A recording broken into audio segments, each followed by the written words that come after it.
আমি অ্যাডভোকেট গোবিন্দ প্রামাণিক, মহাসচিব, বাংলাদেশ জাতীয় হিন্দু মহাজোট। গতকাল বিকালে শেখ হাসিনার পদত্যাগের পরে এদেশের হিন্দু সম্প্রদায় মনে করেছিল যে তাদের উপর বিশাল একটা হামলা, লুটপাট, অগ্নিসংযোগের ঘটনা ঘটবে।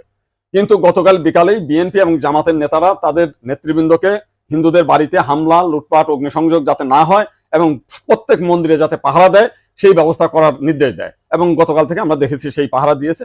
সাধারণভাবে হিন্দুদের উপরে বড় কোনো মন্দিরে কোনো হামলার ঘটনা ঘটে নাই।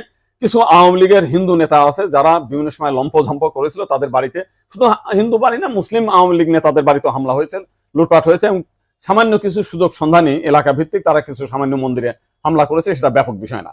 কিন্তু আমরা দেখলাম যে ভারতের রিপাবলিক এইটাকে নিয়ে ব্যাপকভাবে রুমার ছড়াচ্ছে, নানান কিছু মিলে উদ্ভট কথাবার্তা বলছে। এবং আজকে দেখলাম শেখ হাসিনার নিয়ে তারা কাহিনী তৈরি করছে, বঙ্গবন্ধুর স্ট্যাচু মানে ভাঙছে, সেটা নিয়ে তারা খুব দুঃখে সাগরে ভাসছে। আমার এক সাংবাদিক ফোন দিয়েছিলাম, তাদের বলেছি যে আপনারা যদি শেখ হাসিনার জন্য যদি এত কান্না আপনাদের মধ্যে আসে, তো শেখ হাসিনা ভারতে গিয়েছে, আপনারা ভারতের প্রধানমন্ত্রী নরেন্দ্র মোদীকে সরিয়ে শেখ হাসিনাকে আপনারা প্রধানমন্ত্রী হিসেবে ঘোষণা করেন।